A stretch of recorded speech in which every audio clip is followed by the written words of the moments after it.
요즘 가짜뉴스가 판을 치고 있죠. 이 가짜뉴스에 맞서 싸운 공을 인정받아서 지난해 노벨 평화상을 받은 필리핀 언론인 마리아 레사가 최근 서울에서 강연을 했는데요. 이런 말을 했습니다.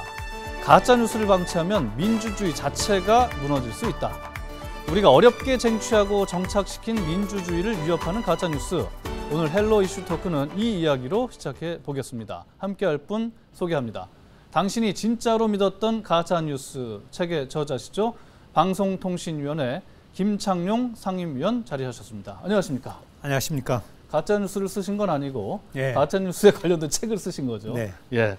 자, 우리가 생활 속에서 얼마나 많이 가짜뉴스를 접하고 있는지부터 짚어보겠는데요. 이지훈 기자의 브리핑 함께 보시죠.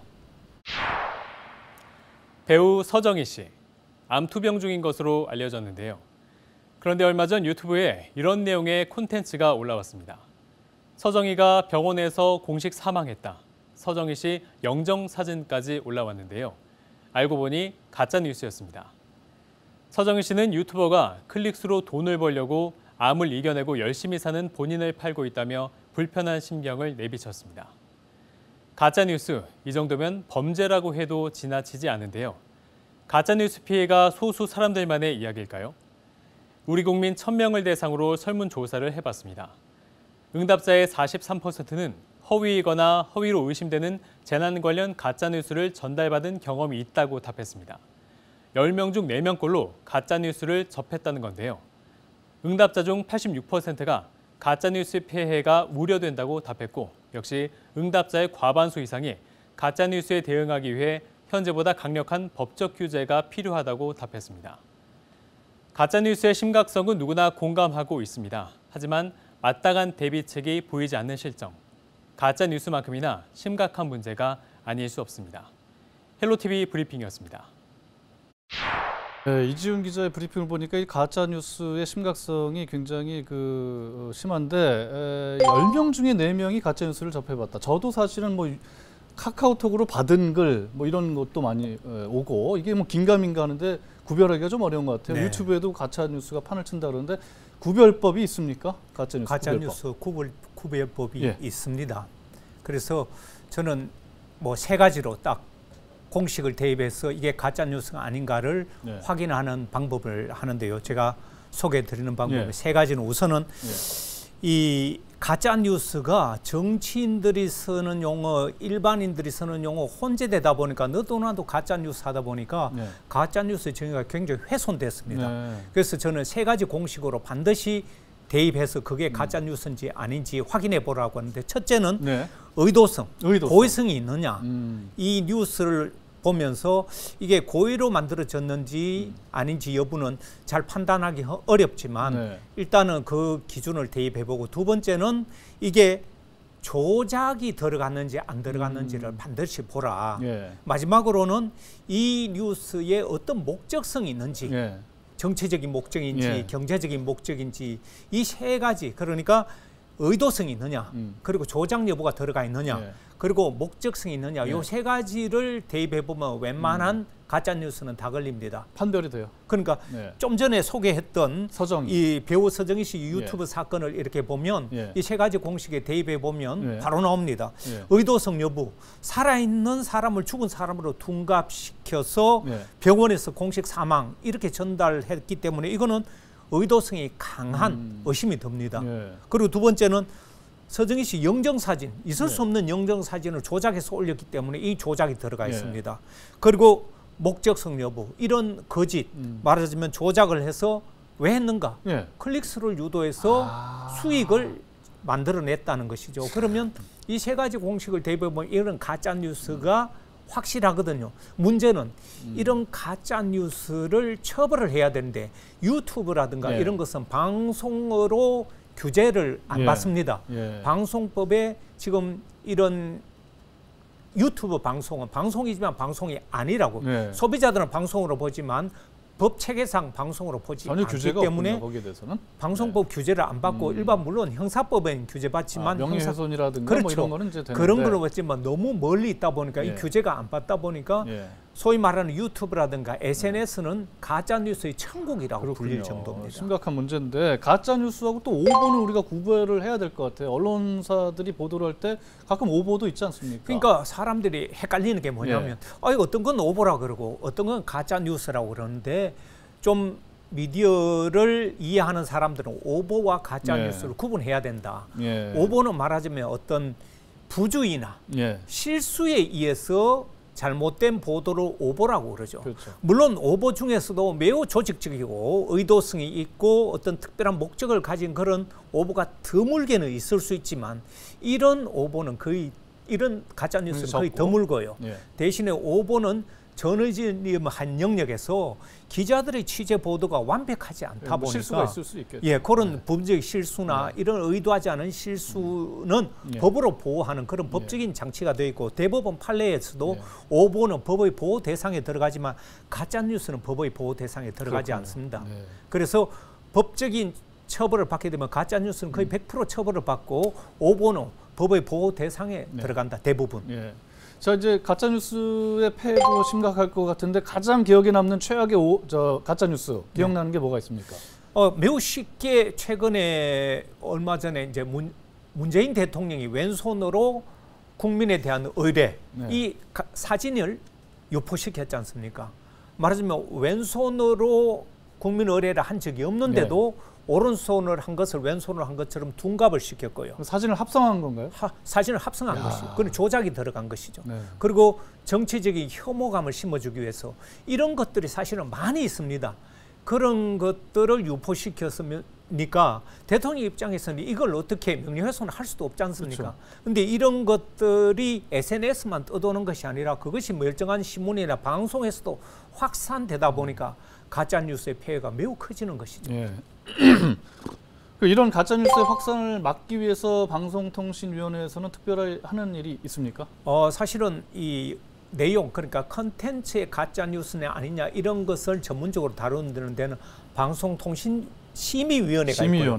그리고 또 언론중재위원회라든가 이런 곳에서 컨텐츠는 가짜냐 오보냐 이런 것을 전문적으로 다룹니다만 방송통신위원회에서는 각 방송사들이 이런 가짜 뉴스를 어떻게 다루는지, 방송에 말하자면 보도 가이드라인을 지키는지, 방송의 품격을 지키는 그런 방송 윤리 강령을 지키는지, 말하자면 방송의 자율 규제 시스템이 제대로 작동되는지 그런 것들을 방송통신위원회에서 평가를 합니다. 그래서 제가 방송통신위원회 안에서도 평가위원장을 맡고 있는데 그런 부분에 있어서 방송은 자율 규제 장치가 잘 되어 있습니다.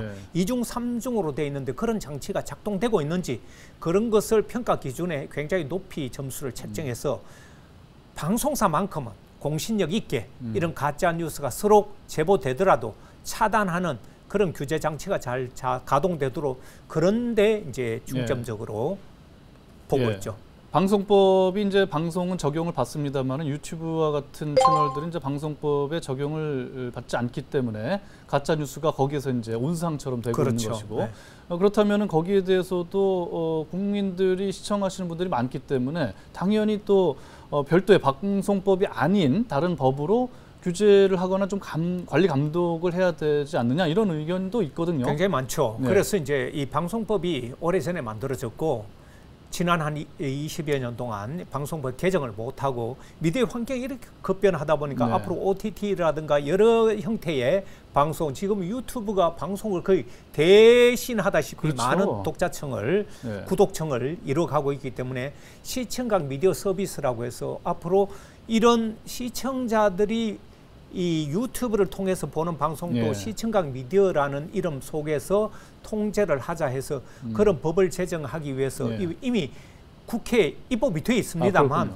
그 안에서 자칫 국민의 표현의 자유 이런 것들을 자칫하면 제한할 수 있어서 어떻게 하면 표현의 자유를 보장하면서 또 적절하게 가짜뉴스를 통제할 것인지 그런 논의가 아직 안 끝나서 법이 제정되지는 못하고 있는 중입니다. 표현의 자유 대단히 중요하고 그렇죠. 그렇지만 이제 가짜뉴스로 인한 폐해도 워낙 크기 때문에 법률적으로 어느 정도 적절히 좀 보호할 수 있는 법이 좀 나왔으면 하는 생각이 들고요. 이제 방송통신위원회에 이제 상임위원으로 계시지만은 사실은 이제 원래는 기자 출신이지 않습니까? 저널리스트였고 AP통신 서울 특파원으로 시작을 하셨죠. 네. 국민일보 기자를 하시다가 이제 대학 교수로 가셨는데 대학 교수도 굉장히 그 도전과 실패 연속이었다고 들었습니다. 저는 사실 외국에서 공부할 때 기자 출신들이 학교에 가서 대학 강의하고 이런 걸 많이 봤습니다. 네. 그리고 제가 배웠던 우리 교수님도 기자 출신 교수님이셨고요. 그래서 한국에서도 저는 기자 생활을 하고 일정 학위를 갖추고 조건을 갖추면 대학에 갈 수 있다, 교수가 될 수 있다 이런 착각을 했던 거죠. 그래서 이 대학 저 대학에 한 7년 동안 31번 어플라이 했다가 지원을 31번을 하셨습니까? 예, 31번 떨어지고 32번째 된 대학교가 31전 32기. 예, 야. 인제대학교인데 예. 저는 지방에 있는 인제대학교지만 저 같은 사람을 뽑아줘서 굉장히 행복했고요. 예. 거기서 만족한 기자 생활을 할 수 있었습니다. 예, 무려 31전 32기의 기록을 갖고 계신데 또 이제 학교에서 미디어 커뮤니케이션, 그러니까 신문 방송학 이외에 성공학도 가르치셨다고 들었습니다. 그 성공 실패학을 예. 가르치게 된 계기가 우리 총장 이사장님께서 지방대학에 오는 학생들이 반쯤은 굉장히 좌절감, 실패감을 갖고 있고 또 학교에 대한 애정이 없이 재수할까 편입할까 이런 의식이 있다 보니까 학생들에게 어떻게 하면 성공 실패학 이런 꼭 그 과목을 얘기하진 않았지만 학생들의 동기부여 과목을 좀 마련해주고 싶은데 예. 주로 그 경영학 쪽에서 많이 하는데 원래는 그렇죠. 저한테 불려가지고 예. 저에게 그런 과목을 하나 만들 수 없느냐 부탁을 받고 제가 만든 것이 성공 실패학입니다. 예. 과목이 내 인생의 성공학. 예. 각자는 자기 인생의 설계자이자 예. 최종 심판자다. 어. 그래서 지금 대학에 말하자면 지방대학 왔다고 예. 이미 좌절감을 갖고 도전을 하지 않는다는 것은 자기 인생에 대한 무책임한 자다. 지방대학 나와서 성공한 사람들의 케이스, 네. 스카이대학 나와서 실패한 사람들의 케이스 이런 것들을 주로 해서 성공에 어떤 비결이 있는가 네. 그런 것들을 중심으로 강의를 해봤는데 굉장히 인기가 많았습니다. 그렇습니까? 예, 저도 한번 듣고 싶고요. 인생에 있어서 성공하기 위해서 이제 위원님께서 만드신 표현이 있더라고요. 4H RPM. 그래서 4H는 H로 시작하는 건데 간략하게 소개를 부탁드릴까요? 그 간략하게 소개하기 쉽지 않은데 저는 뭐 예. 4H 인생에 그러니까 성공이란 것은 누구나 주관적이고 막연하고 누구 인생을 함부로 재단할 수 없지만 적어도 성공한 사람들 공통점이 4H에서 항상 희망이 있더라. 호흡, 예. 희망. 예. 그리고 또 H는 헬스. 건강하더라. 건강해야지 성공한다. 그러니까 네. 그렇죠. 대학생들 때도 건강을 잘 안 지키고 막 술 마셔버리고 이러면 자기 건강을 안 지키거든요. 예. 지금 그리고 뒤에 나오고 있는데 해피, 헬시, 하트풀, 호프풀. 예. 말하자면 저는 여기 해피도 내가 어떤 걸 하든 내가 행복하지 않은 사람을 저는 성공할 수 없다. 네. 내가 뭘 하든 간에 스스로 행복을 느껴야 된다. 그러니까 네. 내가 언제 꼭 사법시험에 합격해야 행복한가?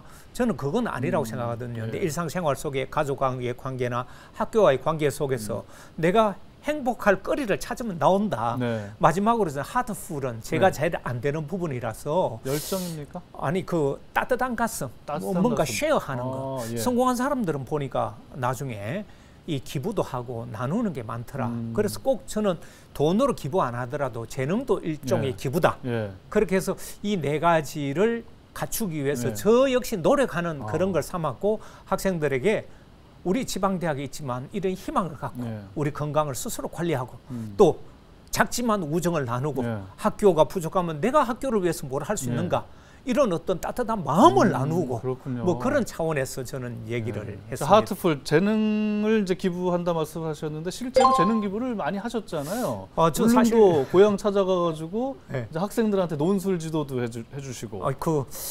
사실 뭐 내세울 만한 거는 못 되지만 제가 이런 걸 세우다 보니까 못하는 게 뭐냐 보니까 제가 제일 취약한 부분이 뭔가 사회와 따뜻한 나눔을 부족했다. 그래서 제 고향에 가서 학생들에게 재능 기부하고 뭐 이런 일들은 좀 있었습니다. 그래서 하다 보니까 논술도 가르치게 되고 또 하다 보니까 여기 논술을 하면서 저녁에 버스킹도 하면서 관광객들에게 이 조금 장학금 모금을 해서 이 울릉군청에도 제가 405만 원 기부도 405만 원을 기부를 하셔. 버스킹.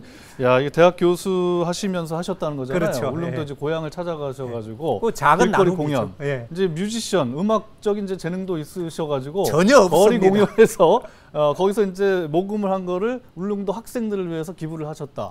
재능 재능 기부를 이제 하시면서 이제 울릉도에서 논술 지도를 했던 학생들이 또 나중에 이제 자라서 예, 선물도 또 이제 하고 뭐 이런 이제 좀 보람 있는 일도 있었죠. 이제 한 해 두 해 쌓이다 보니까 초등학생이 중학생이 되고 고등학생은 대학생도 되고 네. 저는 뭐 그런 대학생들이 좋은 대학에 갔다고 연락이 오면 굉장히 보람이 있죠. 네. 그런 내 논술이 도움이 되느냐, 독서법이라든가 정리법 이런 게 도움이 됐다 그런 말을 들을 때는요 어떤 그 선물보다도 큰 예. 보람을 느끼는 거죠. 특히 생각해 보세요. 60대 노 교수가 예. 초등학생들하고 같이 어울리기가 쉽지 예. 않은데 그 초등학생들을 어울리기 위해서 저 나름대로 굉장히 광의 준비를 많이 했거든요. 예. 그런 학생들이 중학생이 되고 고등학생이 되면서 저에게 따뜻한 미소만 보내도 저는 굉장히 감동을 하죠. 그래서 나이가 들어도 이제 고향을 찾아서 학생들에게 재능 기부가 사실 재능 기부라고 했는데 제가 얻는 게 더 많습니다. 재능 기부를 통해서 오히려 이제 보람을 얻고 또 네. 얻는 게 있으시다 이런 말씀이셨고 원래 이제 울릉도 출신이긴 있습니다만은 이제 앞서서 우리가 이제 4H, 4H를 했는데 또 RPM이라는 것도 있다 그래요. 무슨 이제 자동차 운전하다 보면은 이제 RPM이 나오는데 그 RPM은 아니죠? 그 외우기 쉽게 학생들에게 RPM, R은 relationship입니다. relationship, 관계. 그러니까 사람과의 관계, 대학과의 관계, 부모와의 관계. 사람은 사회적 동물이다 보니까 관계 형성을 잘해야 된다. 굉장히 중요하죠. 아무리 좋은 대학에 가도 이 사회 관계, 네. 친구와의 관계도 그렇고 모든 관계에 실패한 사람은 난 실패한다. 그래서 어떻게 하면 관계에 성공할까? 제가 가장 약한 부분이기도 하고 그래서 관계, R을 중시 여겨라. 네. 그리고 P는 네. profession입니다. profession. 말하자면 job, 직업하고 다른 profession은 좀 전문 직업. 네. 앞으로 대학에서 무슨 공부를 하든 어느 대학을 가든 너는 앞으로 전문직에 종사할 수 있는 그런 예. 직업을 찾아라. 전문성. 꼭 예. 좋은 직업, 나쁜 직업을 떠나서 너가 재능이 있고 너가 몰두할 수 있는 그런 일이라면 반드시 성공의 길이 있다. 남의 길을 엿보지 마라. RPM 중에 마지막 M은 이제 당연히 머니. 네. 네. 좀 머니를 돈. 이렇게 표현합니다. 그 학생들한테 얘기하면 너무 돈 얘기를 하는데 저도 돈은 중요하다. 그러나 돈이 당신이 원하는 만큼 가지려고 하면 반드시 불행이 따라올 것이다. 당신이 필요한 만큼만 있으면 부자라고 생각해라. 저는 제가 갖고 있는 것이 충분히 부자라고 생각되기 때문에 돈의 유혹에서는 넘어가지 않을 수 있다. 이런 얘기를 하면서 학생들도 돈에 대해서 다시 생각해보라. 저는 자본주의 사회 돈은 굉장히 중요하다. 돈은 권력을 주고 자유를 줄 것이다. 그러나 돈에 너무 함몰돼 버리면 젊음도 직종도 인간관계도 정말 훼손될 수 있기 때문에 돈 생각은 늘 다시 하라. 그래서 꼭 하는 말이 있습니다. 돈은 최고의 종이요, 최악의 지배자다. 지배자. 그러니까 돈은 내가 움직이면 아주 멋진 종이 됩니다. 근데 내가 돈의 지배를 받을 때는 내가 아주 흉측한 하인으로 변하는 것이죠. 돈에 이제 노예가 되지 말라 이런 말씀이셨고 원하는 만큼이 아니라 필요한 만큼은 그렇죠. 있긴 있어야 되니까. 있어야죠. 예, 그 돈도 중요하다 이런 말씀이셨습니다. RPM 중에 M은 머니, 돈이고요. 위원님 이제 보면은 서예도 하시고 음악 노래도 하시고 기타 연주도 하시고 이제 버스킹 공연도 하시고 그러시는데 이런 액티브한 삶을 어떻게 이렇게 젊을 때부터 준비를 하셨습니까? 아닙니다. 다만 상황이 저를 그렇게 만들었고요. 그리고 저는 멀리는 못 내다봐도 적어도 5년 뒤, 10년 뒤에 내 모습이 어떻게 변해갈 것인가를 저는 예측, 누구나 할 수 있다고 저는 생각합니다.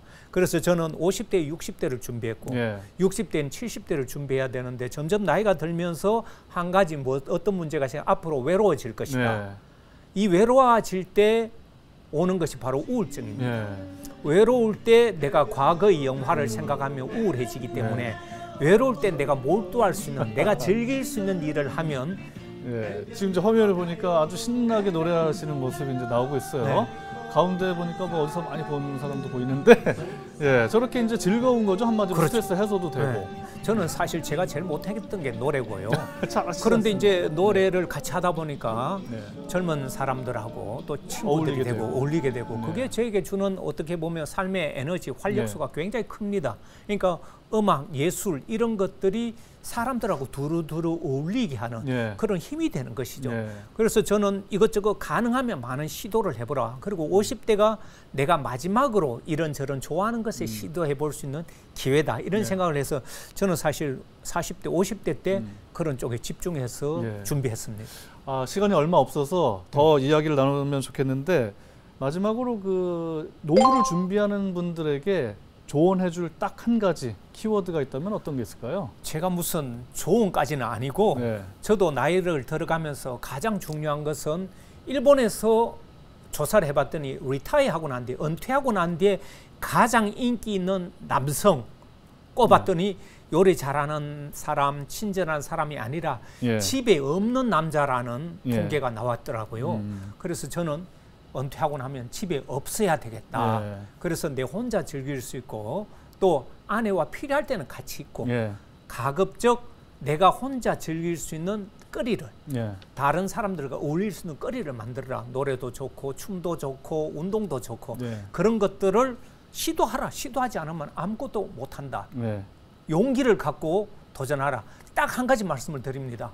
용기를 하고 도전하되 대신에 많은 사람들이 나이 들어서 뭔가를 배울 때 내가 아무리 기타를 쳐도 저 정도 못 치겠네. 1년, 2년이면 그 정도 칩니까? 이런 질문하는 사람들은 거의 중간에 포기하는 사람들이 많습니다. 길게 보고 가야죠. 길게 보고 네. 조급증을 가지면 안 된다. 뭐든지 예. 그렇게 남과 비교하지 말고 스스로 자족하면서 가자. 이 말씀을 꼭 드리고 싶습니다. 알겠습니다. 나이는 숫자에 불과하다. 아, 정말 도전을 끊임없이 하시는 우리 김창룡 위원님의 말씀을 인생 강의를 들은 것 같아서 너무나 잘 들었습니다. 오늘 말씀 잘 들었습니다. 감사합니다. 예, 가짜 뉴스 이야기로 시작을 했는데 이제 인생 강의를 들었습니다. 방송통신정책위원회 정책을 개발하는 일을 하시는 김창룡 위원 개인의 삶에 대한 부분까지 우리가 함께 들어봤는데요. 오늘 준비한 특집 헬로 이슈 토크는 여기서 모두 마치도록 하겠습니다.